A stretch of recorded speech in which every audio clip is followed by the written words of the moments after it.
Hello students, આજનો આપણો standard 11 chapter number 3 સુરેખપથ પર ગતિનો 5મો લેક્ચર મિત્રો.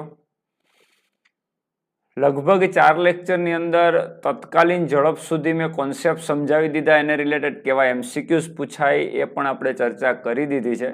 છતાંય નેક્સ્ટ લગભગ વેનસડે આપણી ટેસ્ટ છે તત્કાલીન ઝડપ સુધી અને બેઝિક મેથ્સની. તો મને એવું લાગે છે કે થોડુંક ચેપ્ટરની અંદર ડિટેલિંગ વધારે થાય આ ટોપિકમાં, એટલે હું તમને અમુક ખાસ મુદ્દાઓની ચર્ચા કરવાનો છું. તો મિત્રો ધ્યાન આપજો, આજે આપણે જે ભણવાનું છે એ ઓલરેડી ભણી ચૂક્યા છે, પણ એની અંદર ચેપ્ટરની અંદર જે ટોપિક ભણી ગયા છે એનું ડિટેલિંગ કરવાનું છે. એ મુદ્દાઓને સારી રીતે સમજવાનો પ્રયત્ન કરવાનો છે ને એને રિલેટેડ એમસીક્યુ કેવી રીતે પૂછાય એ બધી જ ચર્ચાઓ આજે આપણે કરવાના છીએ. તો આ લેક્ચરમાં એક પણ સેકન્ડ લેક્ચર ફોરવર્ડ કર્યા વગર વ્યવસ્થિત જોવાનો છે. એમાં એનસીઈઆરટીના મહત્વના મુદ્દાઓ કે જે તમને કદાચ ટેક્સ્ટબુકમાં વાંચવાથી થોડુંક ટફ લાગે, એની વાક્ય રચના થોડીક અઘરી લાગે, તો તમને સિમ્પલી સમજાઈ જવાનું છે આજના લેક્ચરમાં. તો દોસ્તો લેક્ચરની શરૂઆત કરીએ. તો અહીંયા તમને પહેલું પેજ મેં આપેલું છે, the complete book of physics આ ટાઇટલ છે આ બુકનું.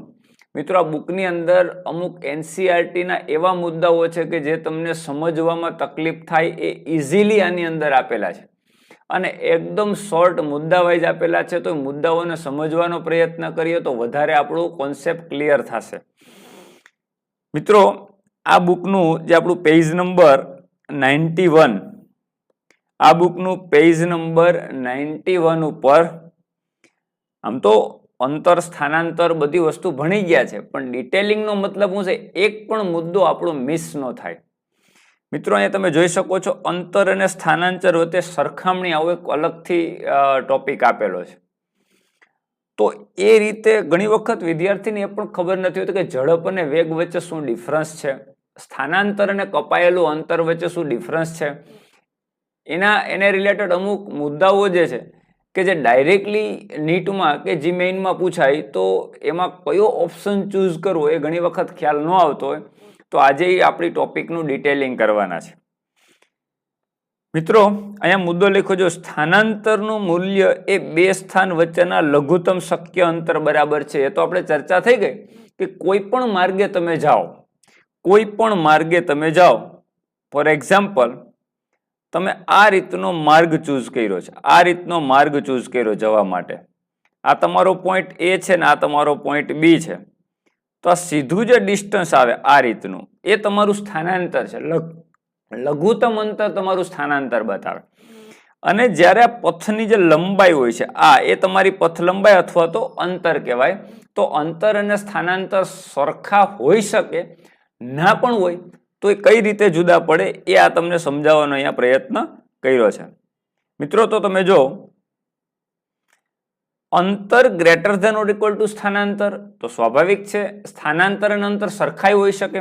દાખલા તરીકે આમ તમે સીધા રસ્તા ઉપર જાઓ તો એ થી બી સુધી જાઓ તો તમારું જેટલું અંતર છે એટલું સ્થાનાંતર થવાનું, તો બંને સરખા હોઈ શકે. પણ દાખલા તરીકે અહીંથી તમે ગતિની શરૂઆત કરીને આ માર્ગે જાઓ છો તમે આમ, તો સ્થાનાંતર નાનું થઈ જશે એ ટુ બી પોઈન્ટ, પણ તમારું જે અંતર છે એ મોટું થઈ જશે. એટલે અંતર છે એ સ્થાનાંતર કરતા મોટું હોઈ શકે અને બંને સરખાઈ હોઈ શકે એવું કહેવા માંગે છે. તો આ એક મહત્વનો પોઈન્ટ. બીજું, ગતિ કરતા કણ માટે અંતર કદી ઋણ કે શૂન્ય ન હોઈ શકે જ્યારે સ્થાનાંતર હોઈ શકે. આનો મતલબ છે કે એક વખત અંતર કપાઈ ગયું, વસ્તુ ગતિ સ્ટાર્ટ કરી દીધી એટલે એનું અંતર ક્યારેય 0 ના હોય અને ક્યારેય ઋણ ના હોય. તમે ઉત્તર દિશામાંથી પાછા દક્ષિણ દિશામાં જાઓ તો પણ તમારે અંતર ધન જ ગણતું જવાનું છે, ક્યારેય ઋણ લેવાનું નથી. સ્થાનાંતર ઋણ થાય એ આગળના લેક્ચરમાં આપણે ચર્ચા થઈ ગઈ છે. શૂન્ય સ્થાનાંતર એટલે વસ્તુ ગતિ કર્યા પછી ફરી પ્રારંભિક સ્થાને આવી જાય, એનો મતલબ ત્યાં ને ત્યાં પાછો આવી જાય. તો અંતર ઘણા બધા કિલોમીટર કાપી શકે પણ ત્યાં ને ત્યાં આવી જાય તો એનું સ્થાનાંતર શૂન્ય કહેવાય. આ વસ્તુ આપણને ખ્યાલ છે. ઓકે, બાકીનું બધું જે છે આપણે સમજી ગયા છે એટલે આને આપણે સ્કીપ કરશું. ગતિ માટે બે બિંદુ વચ્ચે સ્થાનાંતરની એક જ કિંમત હશે જ્યારે અંતર પથ ઉપર આધાર રાખે છે, બરોબર છે, એની ઘણી કિંમત હોઈ શકે. એટલે કહેવાનો મતલબ એમ છે કે તમે એ પોઈન્ટ ઉપર છો, ફોર એક્ઝામ્પલ તમે એ પોઈન્ટ ઉપર છો, તમે એક રસ્તો આ પસંદ કર્યો, બીએ ગયા, એક રસ્તો આ પસંદ કર્યો, બીએ ગયા, એક રસ્તો આ પસંદ કર્યો, બીએ ગયા. તો મિત્રો સ્થાનાંતરની વેલ્યુ એક જ હોય. એ ટુ બી સીધું જે અંતર છે એ તમારા માટે સ્થાનાંતર છે. તો અંતર 1, અંતર 2, અંતર 3, તો આવા 3 ડિસ્ટન્સ હોઈ શકે, પણ સ્થાનાંતરની વેલ્યુ એક જ હોય. ત્યારે એની બે વેલ્યુ હોઈ શકે નહીં. એક પોઈન્ટથી બીજા પોઈન્ટ ઉપર તમે જાઓ તો એ જ પોઈન્ટ ઉપર તમે ઉભા રહ્યો છો, તો જુદા જુદા રસ્તા ઉપર જાઓ તો જુદા જુદા રસ્તાના અંતરો જુદા હોઈ શકે, પણ સ્થાનાંતરની વેલ્યુ એક જ હોય એવું કહેવા માંગે છે. તો મિત્રો આ વસ્તુ ખાસ નોંધવા જેવી છે. આ બધી વસ્તુ નોંધનીય છે, રાઈટ. ગતિમાન કણ અંતર સમયની સાથે કદી ઘટશે નહીં જ્યારે સ્થાનાંતર ઘટી શકે. એટલે સ્થાનાંતર નેગેટિવ પણ હોઈ શકે, ઘટી પણ શકે. એ બધી ચર્ચા થઈ ગઈ છે. સામાન્ય રીતે સ્થાનાંતરનું મૂલ્ય અંતર બરાબર નથી હોતું, પરંતુ તે ગતિ સીધી રેખામાં દિશામાં હોય વગર હોઈ શકે. એટલે મેં હમણાં તમને કીધું કે સીધી રેખામાં ગતિ હોય તો સ્થાનાંતર અને અંતર બંને સરખા હોઈ શકે. તો આ થઈ ગઈ તમારી સ્થાનાંતર અને અંતરની મુખ્ય કમ્પેરિઝન. અને સ્થાનાંતર છે એ સદિશ રાશિ છે, એને ડિરેક્શન બતાવવી જરૂરી છે. જ્યારે અંતર અથવા તો પથ લંબાઈ અદિશ રાશિ છે, એ સદિશ ઉપર ડિપેન્ડ નથી. મીન્સ કે એને સદિશ તરીકે દર્શાવવાની કોઈ જરૂર નથી. એને હંમેશા કોઈ પણ ડિસ્ટન્સ કોઈ પણ દિશામાં જાવ તો એને પોઝિટિવ લેવાનું હોય છે. ક્લિયર દોસ્તો? બાકીની બધી ચર્ચાઓ આમાં થઈ ગઈ. જો તમે જોઈ શકો છો આની અંદર વ્યવસ્થિત રીતે મુદ્દા વાઇઝ તમને નિયમિત ઝડપ કોને કહેવાય, ઝડપ કોને કહેવાય, એકમ, પારિમાણિક સૂત્રો બધો વ્યવસ્થિત રીતે શોર્ટમાં આપેલું છે. તો તમને વાંચવાની મજા આવશે. પણ અમુક મુદ્દા કદાચ તમને ખ્યાલ ના હોય તો હું તમને ડિટેલિંગ કરી દઉં છું. મિત્રો હવે તમે જો નેક્સ્ટ તમારું પેજ નંબર 93 પેજમાં તમને શું જો કોની સરખામણી કરી છે? સરેરાશ ઝડપ અને સરેરાશ વેગ વચ્ચેની સરખામણી. હવે આપણને ઘણી વખત શું છે, વેગ અને ઝડપ નોર્મલી સરખા લાગતા હોય છે. વાસ્તવમાં એ છે જ નહીં સરખા. ઝડપ છે સદિશ રાશિ છે, એનું સૂત્ર આપણને ખબર છે પથ લંબાઈના છેદમાં સમયગાળો. જ્યારે સ્થાનાંતર છે એનું સૂત્ર વેગનું સૂત્ર છે સ્થાનાંતરના છેદમાં સમયગાળો. તત્કાલીન અને સરેરાશ વચ્ચેનો પણ ડિફરન્સ આપણે આગળના લેક્ચરોમાં સમજી ગયા છીએ. પણ થોડુંક ચેપ્ટરની અંદર જો તમારી પાસે ડિટેલિંગ હોય, થોડાક મુદ્દાઓ વ્યવસ્થિત રીતે સમજેલા હોય, તો એનસીઈઆરટી ઉપરથી ડાયરેક્ટલી કોઈ ક્વેશ્ચન પૂછાય તો તમે સરળતાથી એને હેન્ડલ કરી શકો છો. દોસ્તો અહીંયા તમને જે આપેલું છે કે સરેરાશ ઝડપ અને સરેરાશ વેગ વચ્ચે શું તફાવત છે, શું સરખામણી કરો તો શું બે વચ્ચે ડિફરન્સ નીકળે. મિત્રો સરેરાશ ઝડપ એ અદિશ રાશિ છે, જ્યારે સરેરાશ વેગ એ સદિશ રાશિ છે. ઓકે, આપણને ખબર છે કે વેગ દર્શાવવા માટે દિશા જરૂરી છે, કારણ કે સ્થાનાંતર પણ સદિશ રાશિ છે. તો વેગમાં સ્થાનાંતર છે સમય આવે તો એની અંદર આપણે સદિશ ડિરેક્શન બતાવવું પડે તો જ સાચા જવાબો આવે. એનો એકમ મીટર પર સેકન્ડ અને એનું પારિમાણિક સૂત્ર L1 T-1 છે. આ બધી વસ્તુઓ કે આપણને ખ્યાલ છે. સરેરાશ ઝડપ અને વેગ એ જે તે અંતરાલમાં સમય અંતરાલમાં વ્યાખ્યાયિત થતા હોય તેના ઉપર આધાર રાખે છે. એટલે કહેવાનો મતલબ એ છે કે સરેરાશ ઝડપ અને વેગ એ જે તે સમયમાં, એટલે મીન્સ કે જે સમયગાળો લઈએ છીએ આપણે ડેલ્ટા ટી, એની ઉપર ડિપેન્ડ છે. આપેલા સમયગાળા માટે સરેરાશ વેગની એક જ કિંમત છે, જ્યારે ઝડપની લીધેલા પથને આધારે નક્કી થાય. તો મેં હમણાં જ તમને કીધું હતું કે જેમ પથ લંબાઈમાં જે તમે માર્ગ કયો પસંદ કર્યો છે એ પ્રમાણે પથ લંબાઈ થશે, એ પ્રમાણે તમારી ઝડપ થશે.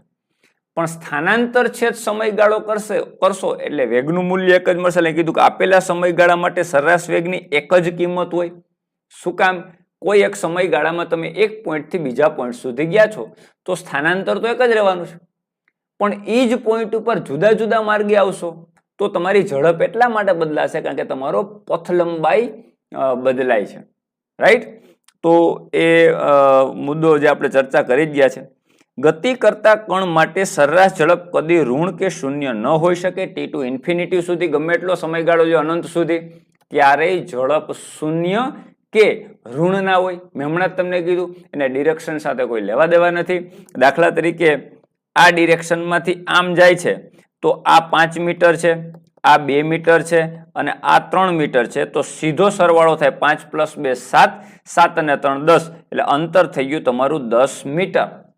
તો ઝડપ પણ જેટલો સમયગાળો લીધો, દાખલા તરીકે આની માટેની 4 સેકન્ડ લીધો, 10/4 મીટર પર સેકન્ડ. તો આ એનો મીટર પર સેકન્ડ જવાબ આવશે અને પોઝિટિવ આવશે. એટલે એને ક્યારેય નેગેટિવ આવવાની સંભાવના નથી. એટલે આ ખાસ વસ્તુ મગજમાં રાખવાની છે મિત્રો. હા, વેગ છે એ ઋણ હોઈ શકે. રેડી? એટલે સરેરાશ વેગ છે એ ઋણ હોઈ શકે, આવું કીધું છે. હવે પ્રવેગની તો આપણે લેક્ચર જ નથી લીધો, એની ચર્ચા નહીં કરીએ મિત્રો. હવે અગત્યની વાત,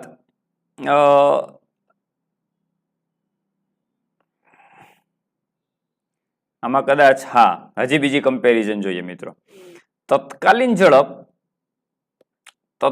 ઝડપ અને તત્કાલીન વેગ વચ્ચેની સરખામણી. ઘણી વખત આ કન્ફ્યુઝન કરે એવી વસ્તુ છે, પણ જરાય કન્ફ્યુઝ થવાનું નથી મિત્રો.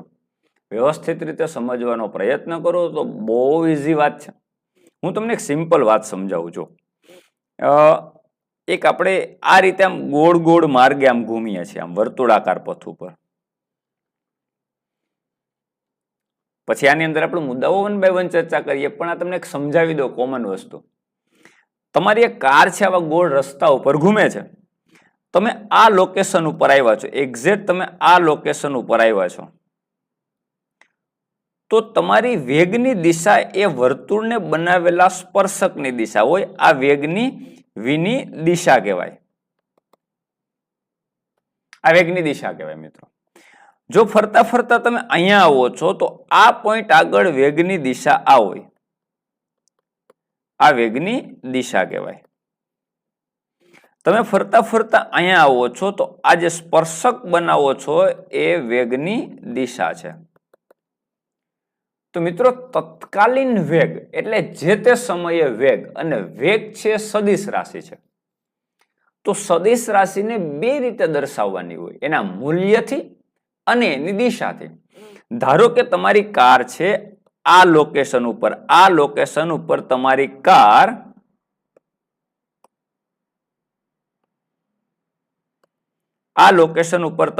કાર 10 km/h ની સ્પીડથી જાય છે, ઝડપથી. જો સમજો, 10 km/h ની ઝડપથી જાય છે. હવે તમે જ્યારે આ લોકેશન ઉપર આવો છો ત્યારે પણ તમારા કારની ઝડપ 10 km/h છે. જ્યારે આ લોકેશન ઉપર આવો છો ત્યારે પણ તમારા કારની ઝડપ 10 km/h છે. તો આનો મતલબ શું થયો કે તમારી ગાડીની ઝડપ કોઈ પણ સમયે મેઝર કરવા જાઓ, એટલે કે સ્પીડોમીટરમાં તમે જો, તો એ તમારું સ્પીડોમીટર જે અવલોકન બતાવે છે 10 km/h ઝડપ બતાવે છે. આનો મતલબ તમારી સ્પીડ કોન્સ્ટન્ટ છે, પણ તમારો વેગ અચળ છે, આવું ક્યારેય ના બોલાય. કારણ કે અહીંયા તમારું સ્પીડોમીટર 10 km/h બતાવે છે, એનો મતલબ 10 km/h નો તત્કાલીન વેગ કહેવાય, એનું મૂલ્ય કહેવાય. પણ એની ડિરેક્શન આ દિશામાં છે. જ્યારે અહીંયા આવે ત્યારે આ દિશામાં થઈ જાય, જ્યારે અહીંયા આવે ત્યારે તો દિશા બદલાય છે. તો કોઈ પણ ફિઝિકલ ક્વોન્ટિટી, કોઈ પણ ભૌતિક રાશિ બે રીતે બદલાતી હોય. કાં તો એનું મૂલ્ય બદલાય અને કાં તો એની દિશા બદલાય, કાં તો બંને બદલાય. તો મિત્રો, તમે જો ઝડપ છે એને સદિશ હારે કોઈ લેવા દેવા નથી. તો ઝડપનું માત્ર મૂલ્ય એ મહત્વનું છે.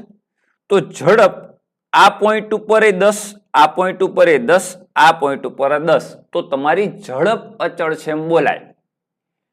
પણ તમારી કારનો વેગ અચળ છે એવું ના બોલાય. શું કામ? કારણ કે વેગ છે 10 km/h, 10 km/h, 10 km/h. આ મૂલ્ય અચળ છે, દિશા અચળ નથી. દિશા સતત બદલાય છે મિત્રો. તો તમારો વેગ બદલાણો કહેવાય. એટલે સિમ્પલ આજે મેં ચર્ચા કરી છે એની એક તમને બોટમ લાઈન કહી દો. અચળ ઝડપથી ગતિ કરતી વર્તુળાકાર પથ ઉપરની કોઈ કારની ચર્ચા કરો તો એનો કોઈ પણ સમયે વેગની દિશા બદલાતી રહે છે કોઈ પણ સ્થાન ઉપર. એટલે એનો વેગ બદલાણો કહેવાય, પણ એની ઝડપ અચળ કહેવાય, કારણ કે ઝડપનું મૂલ્ય અચળ છે. હા, વેગનું મૂલ્ય અચળ છે પણ ડિરેક્શન તો બદલાય છે, એટલે વેગ બદલાણો કહેવાય. તો આમ બોલી શકાય કે વર્તુળ અચળ ઝડપથી ગતિ કરતી કાર વર્તુળાકાર પથ ઉપર, ધારો કે 10 km/h, તો કોઈ પણ સમયે એની તત્કાલીન ઝડપ અને તત્કાલીન વેગના મૂલ્યો સમાન હોય અથવા અચળ હોય, આવું બોલી શકાય. કારણ કે મૂલ્યો તો સરખા જ છે. જે તે સમયે તમે સ્પીડોમીટર ઉપર જોશો એ જ તો તમારી તત્કાલીન ઝડપ છે, એ જ તત્કાલીન વેગનું મૂલ્ય છે, પણ એ ડિરેક્શન જે છે એ બતાવતું નથી. ડિરેક્શન છે દરેક પોઈન્ટ ઉપર જુદું જુદું થાય છે, એટલે તત્કાલીન વેગ જુદો કહેવાય, પણ તત્કાલીન વેગનું મૂલ્ય છે એ અચળ કહેવાય. એટલે જ્યારે મૂલ્ય શબ્દ આવે, માન એવો શબ્દ આવે, ત્યારે ખાસ વ્યવસ્થિત રીતે એલર્ટ થઈ જવાનું મગજમાં કે મૂલ્ય છે એ કોઈ પણ સમયે તમે માપશો તો તત્કાલીન ઝડપ અને તત્કાલીન વેગનું મૂલ્ય તો એક સમાન હોઈ શકે, પણ એની ડિરેક્શન બદલાઈ જાય એટલે તત્કાલીન વેગ અચળ છે એવું બોલી શકીએ નહીં. તો આ એક વસ્તુ ખાસ નોંધનીય છે વિદ્યાર્થી મિત્રો. હવે આપણે એની ડિસ્કસ કરીએ કે આની અંદર જે મુદ્દાઓ આપ્યા છે, મેં આ તમને સમજાવ્યું એ પરફેક્ટ તમને સમજાઈ ગયું કે નહીં. દોસ્તો અહીંયા તમે જો, તત્કાલીન વેગે હંમેશા કણના સંલગ્ન પથને સંલગ્ન હોય. જ્યારે ઓ પથ્થર ફેંકવામાં આવે ત્યારે પ્રક્ષેપણ બિંદુ વી, એટલે અહીંયા તમને સિમ્પલ સમજાવ્યું છે મિત્રો કે આ રીતે કોઈ પથ્થરને ફેરો તો આવો ફેંકો તો આવો માર્ગ પસંદ કરે. દાખલા તરીકે પથ્થરને ફેંકો, ફૂટબોલને કિક મારી તો આ માર્ગે જાય છે, એ આ રીતે જાય છે. તો અહીંયા આગળ વેગ, અહીંયા આગળ વેગ, અહીંયા આગળ વેગ, તમે જો V2, V3, V4 આવા વેગ આપ્યા, અને અહીંયા આગળ વેગ V1 આપ્યો. એટલે અહીંયા વેગ V1 છે, અહીંયા વેગ V2 છે, અહીંયા વેગ V3 છે, અને અહીંયા વેગ V4 છે. તમે જોયું વેગની ડિરેક્શન સતત ચેન્જ થાય છે, તો વેગ બદલાણો કહેવાય. પણ દાખલા તરીકે જો એની ઝડપ એક જ સરખી રહેતી હોય, એક જ સરખી રહેતી હોય, ઝડપનું મૂલ્ય પણ બદલાઈ શકે. આ તો હું તમને જે ઉદાહરણ આપ્યું તો હમણાં, એ તો અચળ ઝડપથી વર્તુળાકાર પથ ઉપર ગતિ કરતા. આ તો દાખલા તરીકે તમે કોઈ પથ્થરને આમ ઉપર ફેંકો તો ગુરુત્વાકર્ષણ બળ લાગતું હોય તો એની ઝડપ અચળ ન રહેતી હોય, બદલાતી રહેતી હોય, તો એ કેસની વાત નથી. જ્યારે ઝડપ અચળ રહેતી હોય ત્યારની વાત છે. તો અહીંયા તમે જોઈ શકો છો કે અહીંયા એમ કે છે કે બી અને સી ઉપર અનુક્રમે V3 અને V4 વેગ છે, તો આ વેગની દિશા પથ ઉપર આપેલા બિંદુએ સ્પર્શકથી દોરવાની હોય. તો એ તમને સમજાવ્યું કે સ્પર્શકની દિશામાં હંમેશા વેગને ધ્યાનમાં લેવાનો. કણ પાસે કદાચ અચળ તત્કાલીન ઝડપ હોય પરંતુ તત્કાલીન વેગ બદલાતો, હમણાં જ કીધું કે કણ પાસે અચળ તત્કાલીન ઝડપ હોય, ઝડપ છે એ કોન્સ્ટન્ટ રહેતી હોય, પણ વેગ બદલાતો હોય કે ડિરેક્શન ચેન્જ થતી હોય. ઉદાહરણ તરીકે જ્યારે કણ નિયમિત વર્તુળમય ગતિ કરે ત્યારે તેના વર્તુળમય ગતિના દરેક ગાળા માટે ઝડપ નિયમિત રહે છે, પરંતુ દરેક ગાળામાં વેગમાં ફેરફાર થતો હોય. કારણ કે વેગ તમે શું કરો, સરેરાશ વેગનું મૂલ્ય તમે શું લ્યો, ડેલ્ટા સરેરાશ વેગ is equal to delta x by delta t, એટલે x2 માઇનસ x1 કરો તો બંને વખતે જ્યારે એક આ પોઝિશન ઉપર અને આ પોઝિશન ઉપર હોય ત્યારે x2 માઇનસ x1 કરો તો ડિરેક્શન તમારી ચેન્જ થશે, એટલે તમારો તત્કાલીન વેગ છે એ ચેન્જ થઈ જશે. તત્કાલીન વેગનું મૂલ્ય તત્કાલીન ઝડપના મૂલ્યને સમાન છે. જો હમણાં મેં તમને કીધું તત્કાલીન ઝડપનું મૂલ્ય, આ તમારે નોટિસ કરવાનું છે. મૂલ્ય એટલે તમે કોઈ પણ જગ્યા ઉપર તમે જાઓ છો, વર્તુળાકાર પથ ઉપર ફરો છો કે તમે સીધા માર્ગે જાઓ છો, જે સમયે તમારું કાંટો સ્પીડોમીટરનું અવલોકન બતાવે જે તે સમયે, દાખલા તરીકે તમારી કારની સ્પીડ તમે જે તે સમયે જોવો છો તો 40 km/કલાકની ઝડપ છે, તો એ 40 km/કલાકની ઝડપ એ ઝડપ પણ કહેવાય અને વેગ પણ કહેવાય તત્કાલીન, પણ એનું મૂલ્ય ડિરેક્શન નહીં. એટલે આપણે એ વસ્તુ સમજવાનો પ્રયત્ન કરીએ, તત્કાલીન વેગનું મૂલ્ય તત્કાલીન ઝડપ મૂલ્યને સમાન હોય છે. તો એ વાત સાચી છે. જો કણ અચળ વેગથી ગતિ કરે તો તેનો સરેરાશ વેગ અને તત્કાલીન વેગ હંમેશા સમાન હોય. મિત્રો અચળ વેગથી ગતિ કરે એનો મતલબ શું? વેગ બદલવો નહીં એનો મતલબ શું? નથી મૂલ્ય બદલતું કે નથી ડિરેક્શન બદલતી. ફોર એક્ઝામ્પલ, એક તમને એક્ઝામ્પલ આપું. હું હવે સીધા રસ્તા ઉપર જાઉં છું. ફોર એક્ઝામ્પલ, હું હવે સીધા રસ્તા ઉપર જાઉં છું. મારા માટે આ એ પોઈન્ટ અને આ મારા માટે બી પોઈન્ટ. નથી હું ડિરેક્શન ચેન્જ કરતો, નથી હું મૂલ્ય ચેન્જ કરતો. દાખલા તરીકે આ રસ્તા ઉપર હું 10 km/h ની સ્પીડ ઉપર જાઉં છું. તો મારી ગાડીની સ્પીડ કેટલી? 10 km/h, મૂલ્ય સરખું. મારી ગાડીની ડિરેક્શન પણ સેમ છે, ડિરેક્શન બદલતો નથી. એનો મતલબ વેગ અચળ બોલાય.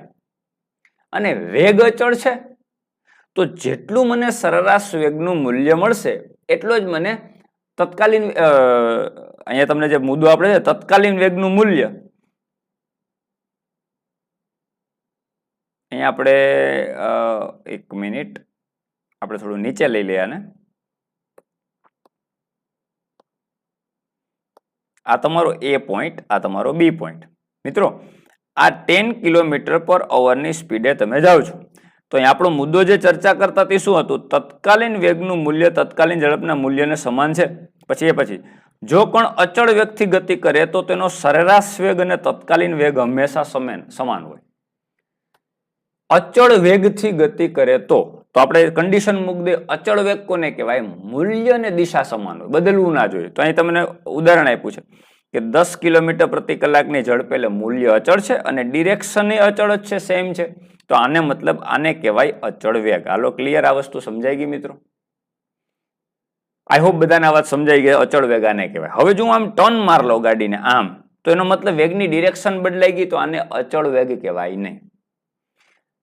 ગાડી ચાલતા ચાલતા હું મારી ગાડીની સ્પીડ 10 km માંથી 5 km/h કરી દઉં તો એનો મતલબ મેં ઝડપ બદલાવી નાખી, મૂલ્ય બદલાવી નાખ્યું, તો પણ મેં વેગ બદલાવી નાખ્યો કહેવાય. મેં હમણાં જ તમને કીધું કે કોઈ પણ બે ફિઝિકલ ક્વોન્ટિટી બે રીતે બદલાય, કાં તો મૂલ્ય બદલાવું કાં તો દિશા.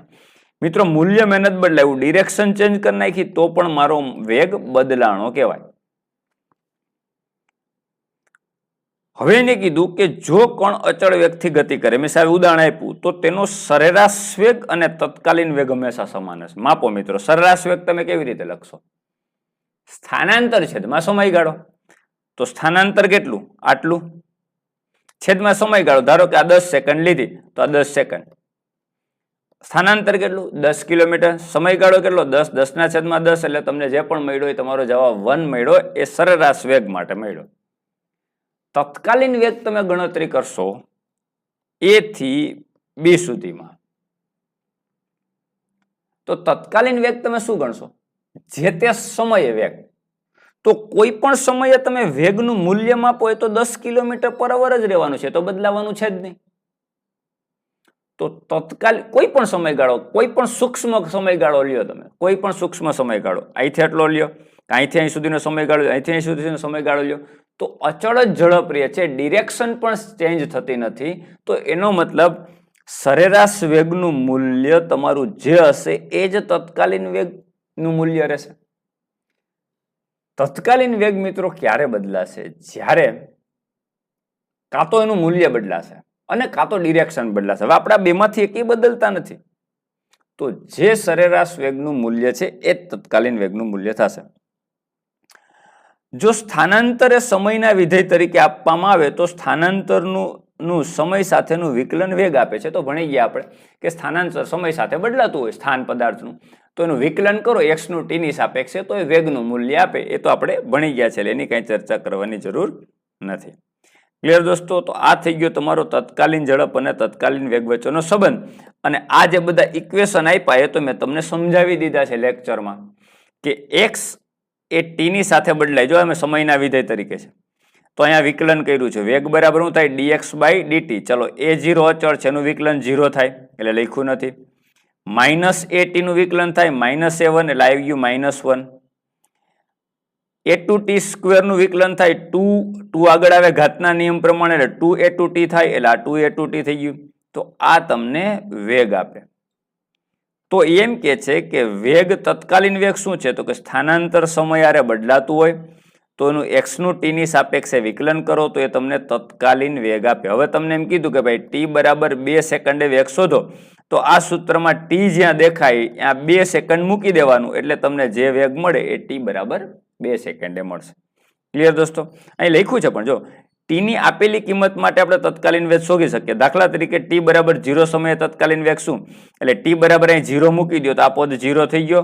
તો વી બરાબર શું થાય? -a1. તો આવી ગયો તમારું V is equal two -a1. અને એનું મૂલ્ય કેટલું? તત્કાલીન ઝડપનું મૂલ્ય કેટલું? તો કે +a1. તો અહીંયા તત્કાલીન વેગ તમારો -a1 આવ્યો, જ્યારે તત્કાલીન ઝડપ +a1 આવ્યો. એનું કારણ છે કે ઝડપ હંમેશા પોઝિટિવ હોય, એ ક્યારેય નેગેટિવ હોતી નથી. એટલે તમારો તત્કાલીન વેગ -a1, જ્યારે તત્કાલીન ઝડપ તમારો +a1. પણ બંનેના મૂલ્ય સમાન મળ્યા.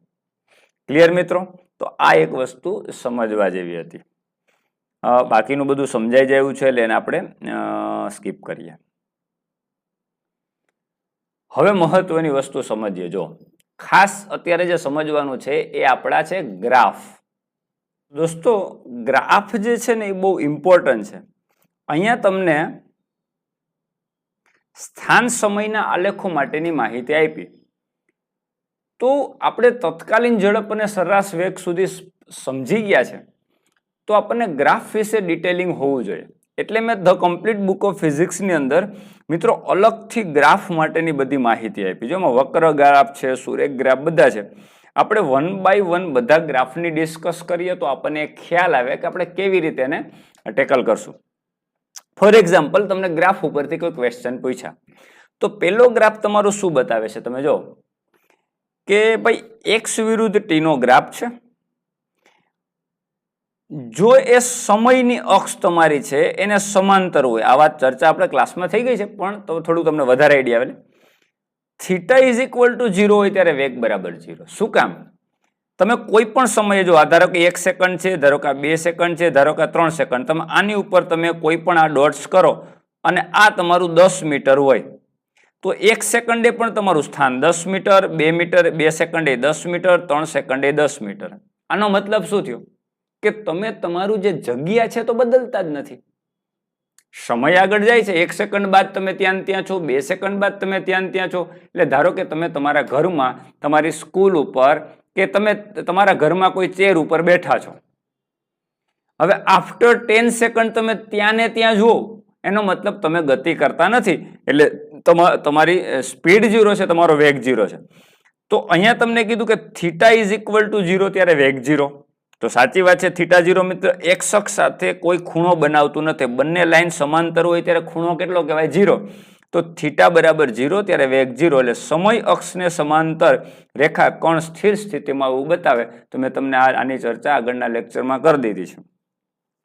હવે તમે જો theta is equal to 90 is a v is equal to infinity. અવ્યાખ્યાયિત અથવા તો અનંત વેગ બતાવે. શું કહેવાય? આ તમારી એક અક્ષ છે, જે સમયની અક્ષ છે, એની સાથે ગ્રાફ 90 ડિગ્રીનો ખૂણો બનાવે છે. જો આ તમારી સમયની અક્ષ છે, એની હારે ખૂણો 90 ડિગ્રીનો બનાવે ને, એટલે થીટા બરાબર 90. એટલે આ લાઈનને લંબ થઈ ગઈ આ લાઈન. ત્યારે શું? તમે જો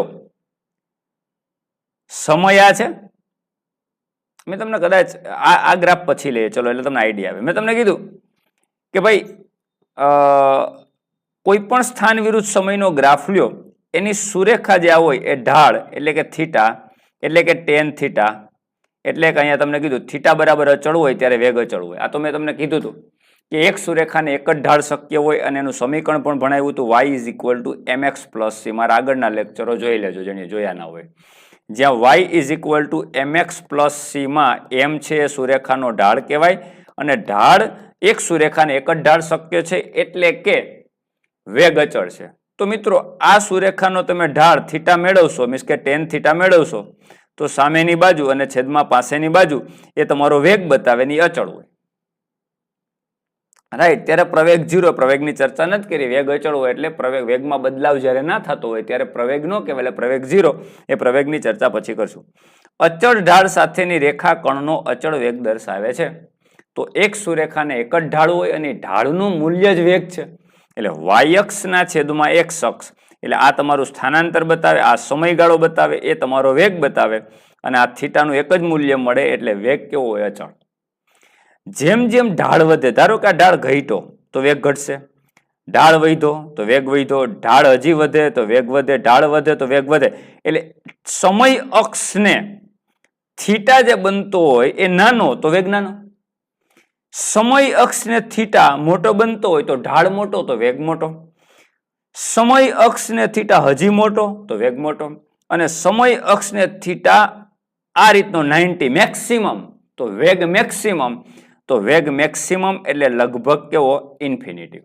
એટલા માટે તમને કીધું કે આ ગ્રાફ એ વેગ ઇન્ફિનિટી બતાવે, કારણ કે ઢાળ તમારું 0 એટલે સ્થિર, ઢાળ વધ્યો તો કંઈક વેગ મળશે ને અચળ વેગ હશે, હજી ઢાળ વધશે તો વેગ વધશે, હજી ઢાળ વધશે તો વેગ વધશે, અને હજી ઢાળ વધી અને આટલો થઈ જશે એક્ઝેક્ટ વાય અક્ષને સમાંતર એટલે કે 90 ડિગ્રી થઈ જાય ત્યારે તમારો વેગ છે ઇન્ફિનિટી થઈ જાય, અનંત થઈ જાય, એટલે વેગ અનંત થાય. આ ત્રણેય ગ્રાફની આપણે ચર્ચા કરી દીધી મિત્રો. હવે દોસ્તો સમજો આ ગ્રાફ વક્ર આવશે એટલે શું? અનિયમિત ગતિ.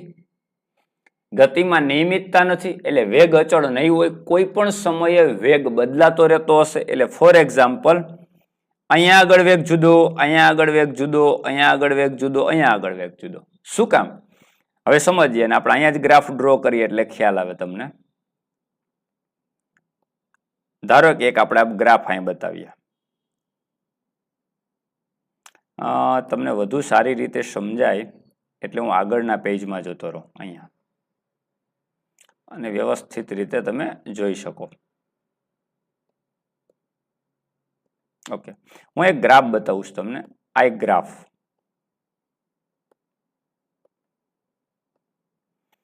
આ મારા માટે સ્થાન છે, આ મારા માટે સમય છે. મિત્રો આવી વક્રતા આપણે જોઈ તો આ અનિયમિત ગતિનું ઉદાહરણ છે. નિયમિત ગતિમાં તમને ગ્રાફ સુરેખ મળતો હોય.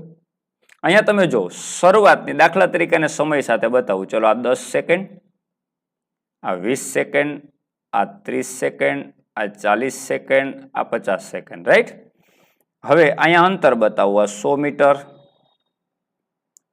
આ 200 મીટર, આ 300 મીટર અને આ 400 મીટર. આ બધું મીટરમાં છે ને આ બધું સેકન્ડમાં છે. હવે સમજો 10 સેકન્ડ થી લઈને 20 સેકન્ડ સુધી આ સમયગાળો વિચારો તમે. ખાલી 10 સેકન્ડ થી અહીંયા એક પોઈન્ટ કરું, અહીંયા એક પોઈન્ટ કરું. હવે 20 સેકન્ડે તમે ક્યાં હતા? તો અહીંયા ક્યાંક. અને 10 સેકન્ડે ક્યાં હતા? તો અહીંયા ક્યાંક. તો તમે ડિસ્ટન્સ જે કાપ્યું તમે જો 100 કરતા ઓછું, અહીંયા લગભગ 50 ની આસપાસ અને આ કદાચ 20 ની આસપાસ.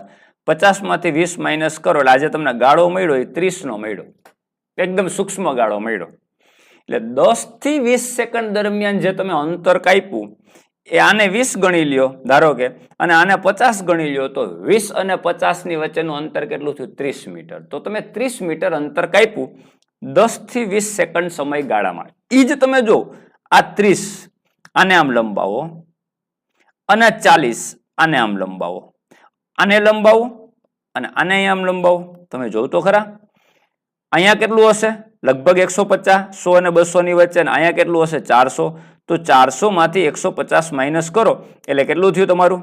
આ 100, 200, 250 એટલે 250 થયું. અંતર કેટલું કાપ્યું? 250 મીટર. કેટલી સેકન્ડમાં?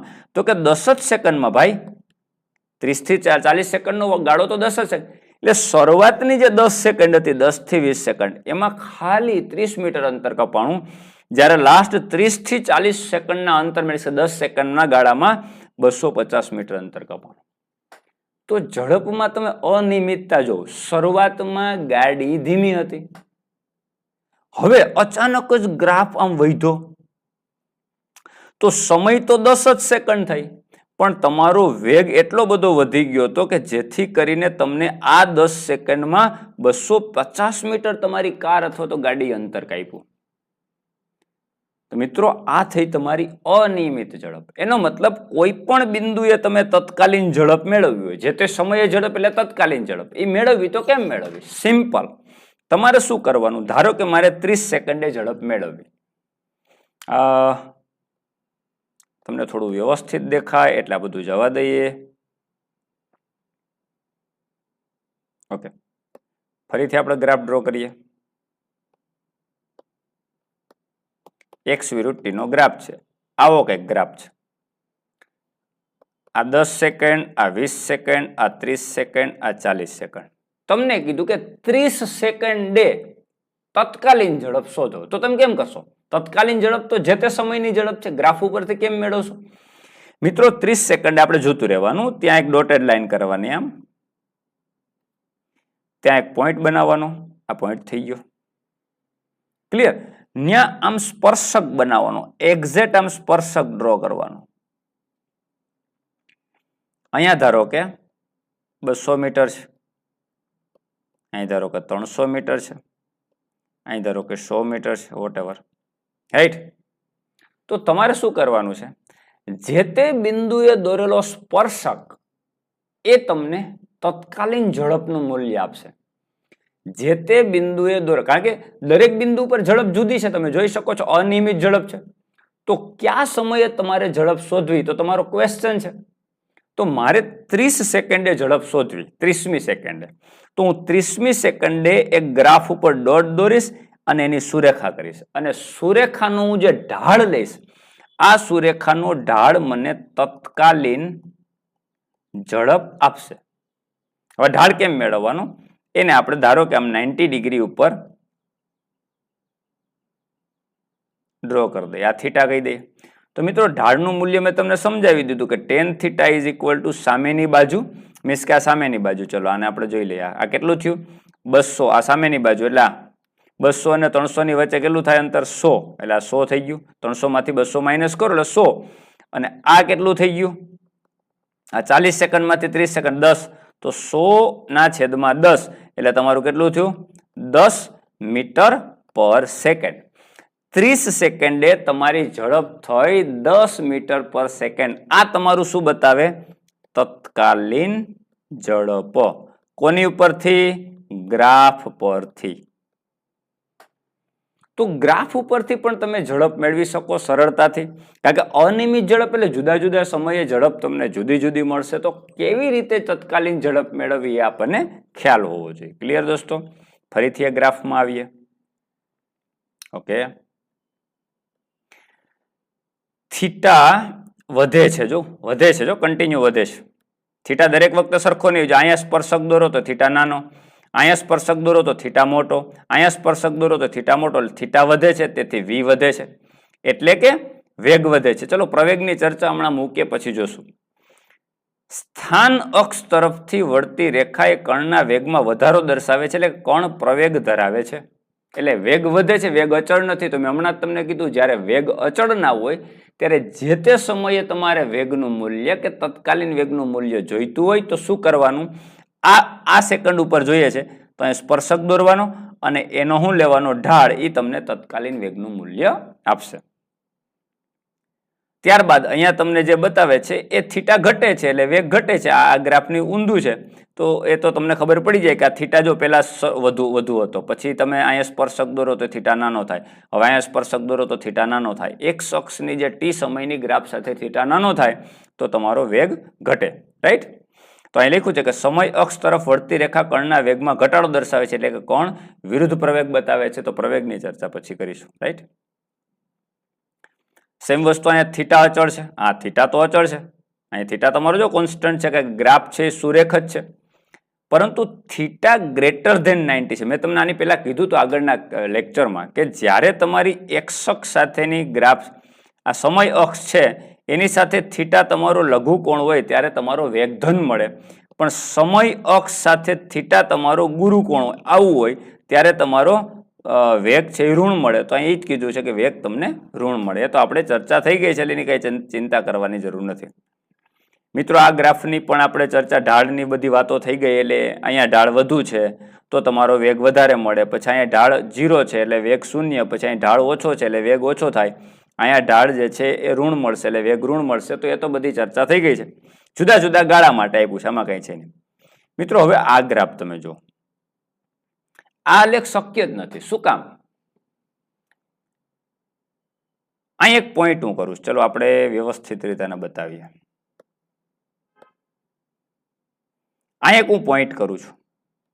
ચલો ને આપણે થોડો ગ્રાફને વાઇડ કરીને બતાવીએ, તમને વધારે આઈડિયા આવે. આમાં તમને કદાચ સમજવામાં તકલીફ થાય.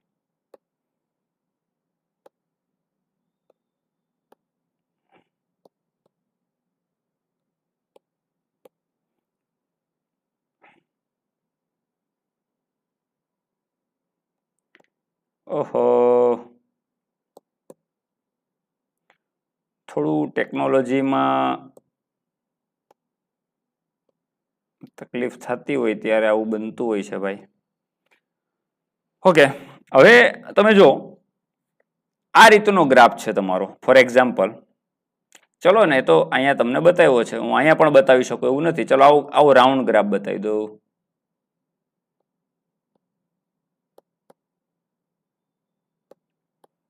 આવો રાઉન્ડ ગ્રાફ બતાવી દો. ચલો તમે જોજો અહીંયા શું થાય છે. આ તમારું સ્થાન છે એક્સ અને આ સમય છે. ધારો કે આ સમય અહીંયા 10 સેકન્ડ છે, અહીંયા 20 સેકન્ડ છે અને અહીંયા 30 સેકન્ડ છે. આવું કઈક આપ્યું 10, 5 એની યાર કોઈ લેવા દે ને. પણ ધારો કે આ 10 સેકન્ડ છે, આને હું તમામ ગ્રાફને લંબાવતા જવા. તો અહીંયા એક પોઈન્ટ બનાવીએ આપણે.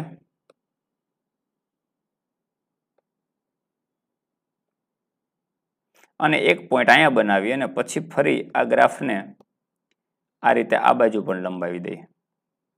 મિત્રો આ ધારો કે 200 મીટર છે. તમે આ ગ્રાફનું નોટિસ કરજો કે તમારી 10 સેકન્ડ એટલે તમારી ઘડિયાળમાં જોવાનું કે ભાઈ ઘડિયાળમાં 5 અને 10 મિનિટ થઈ કે કંઈ પણ, ઘડિયાળમાં 6 વાગ્યા છે, કોઈ એક સમયગાળો એ મેં અહીં 10 સેકન્ડ લીધી છે. આ સમય એટલે 10 સેકન્ડ જ છે. હવે આને પણ આપણે અહીં લંબાવી દઈએ. ધારો કે આ છે એ 50 મીટર છે તો 100 મીટર છે. ચલો ને, તમે જો મિત્રો 10 સેકન્ડે તમારું સ્થાન 100 મીટરે છે અને 10 સેકન્ડે તમારું સ્થાન 200 મીટરે છે. આ તમે વિચારો છો, આ શક્ય છે કે તમે ઘડિયાળમાં 5 વાગ્યા હોય તો 5 વાગે તમે તમારા ઘરે હોય ને 5 વાગે તમારી સ્કૂલે હોય. મિત્રો આવું તો ભગવાન હોય તો થાય. ભગવાન કૃષ્ણ છે એમ કે હું કણે કણમાં છું, એટલે તમે ગમે ત્યારે મને જોવો તો હું ત્યાં હાજર હોઉં. તો આવું કોઈ વાહન માટે, કોઈ વસ્તુ પદાર્થ માટે કે વ્યક્તિ માટે શક્ય નથી કે 5 વાગે પોતાની ઘરે હોય, પોતાની સ્કૂલે હોય ને પોતાની વાડીએ હોય. આવું તો ન બને ને. તો આ ગ્રાફ એમ કહેવા માંગે કે 10 સેકન્ડે તમે 100 મીટરે છો અને 10 સેકન્ડે તમે 200 મીટરે છો. આનો મતલબ શું થયો કે એક જ સમયે તમારા 2 સ્થાન છે. મિત્રો એક સમયે કોઈ પણ પદાર્થના 2 સ્થાન શક્ય જ નથી. એક સમયે કોઈ વ્યક્તિ 2 જગ્યાએ કેમ હોઈ શકે? એનો મતલબ આ ગ્રાફ શક્ય નથી. તો સેમ વસ્તુ આપણે જો આ ગ્રાફમાં તમે જો અહીંયા અને અહીંયા આ 2 સ્થાન થયા. સમય તો એક જ આવે, સમય તો એક જ આવે છે, આ એક જ સમય આવે. એક સમયે 2 આ અને આ 2 સ્થાન છે અને સમયની રેખા સમય તો એક જ છે. તો એક સમયે 2 સ્થાન શક્ય નથી, એટલે આ ગ્રાફ શક્ય નથી. લખ્યું છે કે આ લેખ એક જ સમયે આ કણના 2 સ્થાન દર્શાવે છે, જે શક્ય નથી. રાઈટ મિત્રો, આ લેખ શક્ય છે. આ લેખમાં પ્રારંભમાં કોણ ઉગમ બિંદુ તરફ આવે છે, એનો મતલબ શરૂઆતમાં એ શું કરે છે? ઉગમ બિંદુથી દૂર છે, પછી ઉગમ બિંદુ તરફ આવે અને પછી ઉગમ બિંદુથી કે બાજુ જાય? દૂર જાય છે. તો આ લેખમાં પ્રારંભમાં કોણ ઉગમ બિંદુથી દૂર હતો, પેલા એ નજીક આવે છે એટલે ઉગમ બિંદુ તરફ આવે છે. ત્યારબાદ એ ઉગમ બિંદુથી પાછો કેમ જાય છે? દૂર જાય છે. ઉગમ બિંદુથી દૂર જાય છે, એ રીતે દર્શાવે છે. તો આ ગ્રાફ શક્ય છે, પણ આ ગ્રાફ શક્ય નથી, કારણ કે એક જ સમયે પદાર્થના 2 સ્થાન શક્ય હોય નહીં. તો મિત્રો આ થઈ તમારી ડિસ્કસ સ્થાન વિરુદ્ધ સમયનો ગ્રાફ. આ બાજુનો ગ્રાફ છે એ તો આપણે ભણાવી દીધો છે મિત્રો, યાદ હશે આગળના લેક્ચરમાં કે સુરેખાનો ઢાળ tan θ બરાબર સ્થાનાંતર, સ્થાનમાં ફેરફાર એટલે સ્થાનાંતર છે સમયગાળો. એ જ તો તમારો tan θ છે. tan θ ની વેલ્યુ તમને જે તે સમયે વેગ હતો તો સરેરાશ વેગ આપે છે, અને વેગ અચળ હોય ત્યારે આવો ગ્રાફ સુરેખ મળે. એ અહીં રહ્યો આ ગ્રાફ જ છે. અહીંયા તમને વેલ્યુ સાથે બતાવ્યું છે, અહીંયા તમને સીધો ગ્રાફ એકદમ બતાવ્યો છે. તો સુરેખાનો ઢાળ એ અચળ વેગ આપે, પણ જ્યારે આવી વક્રતા હોય ત્યારે વેગ અચળ રહેતો હોતો નથી. આ કેસમાં વેગ વધે છે, આ કેસમાં વેગ ઘટે છે. તો આવી વક્રતા હોય તો પણ ચિંતા કરવાની જરૂર નથી મિત્રો. તો આ થઈ ગયું તમારું સ્થાન વિરુદ્ધ સમયના ગ્રાફની ચર્ચા. તો ખાસ મિત્રો મારે તમને એક વસ્તુ કહેવાની છે કે તમે જ્યારે ફિઝિક્સનો અભ્યાસ કરો છો ત્યારે એકદમ કોન્સેપ્ચ્યુઅલ જવાનું છે. ટેક્સ્ટબુક વાંચી લીધી, એનસીઆરટી વાંચવાની છે, એ જ આપણા માટે ભગવદ્ ગીતા, કુરાન, બાઇબલ જે પણ કહ્યું એ આપણા માટે છે. પણ જ્યારે એની ભાષા ટફ લાગતી હોય ત્યારે આવી સરળ ભાષાનો ઉપયોગ કરીને આપણે સમજવાનો પ્રયત્ન કરવો જોઈએ. એટલે મિત્રો અહીંયા તમને જે બુક બતાવી છે ને, the complete book of physics, એ બધા વિદ્યાર્થીઓ લઈ લીધી છે મોસ્ટલી. અને ન લીધી હોય તો એ તમારા નજીકના બુક સ્ટોરમાં અવેલેબલ છે અને એમેઝોન ઉપર પણ અવેલેબલ છે. ખાલી તમારે સર્ચ મારવાનું છે અથવા તો તમારે ડિસ્ક્રિપ્શનમાં લિંક પણ મૂકેલી છે એમેઝોનની. તમે ખાલી નીટ ગુજરાતી ફિઝિક્સ આવું સર્ચ મારશો એમેઝોનમાં એટલે તમને સીધું અવેલેબલ થશે આ બુક. તો આ બુકની અંદર મેં શું કર્યું છે કે કોન્સેપ્ચ્યુઅલ લીધું છે. લાંબા લાંબા લખાણો તમે રાઈટ ટાઈમે છેલ્લે એક્ઝામ વખતે વાંચી શકવા નથી. તો આ તમે જોઈ શકો છો મુદ્દાસર વ્યવસ્થિત રીતે અહીંયા તમને બતાવેલું છે કે ભાઈ શરૂઆતમાં શું આપ્યું તો કે પથ લંબાઈ શું કહેવાય, આનું એક્ઝામ્પલ આપ્યું છે, એના એકમ પારિમાણિક સૂત્ર, પછી સ્થાનાંતર, તો સ્થાનાંતર ક્યારે ધન થાય ક્યારે ઋણ થાય, એકમ પારિમાણિક સૂત્ર, એનું એક એક્ઝામ્પલ આપ્યું છે. સેમ વસ્તુ એ જ રીતે અંતરને સ્થાનાંતરની સરખામણી જે હમણાં આપણે ભણ્યા એ જ રીતે તમને તત્કાલીન ઝડપ તત્કાલીન વેગ માટે સરખામણી આપી અને મુદ્દાસર વ્યવસ્થિત રીતે સમજાવેલું છે.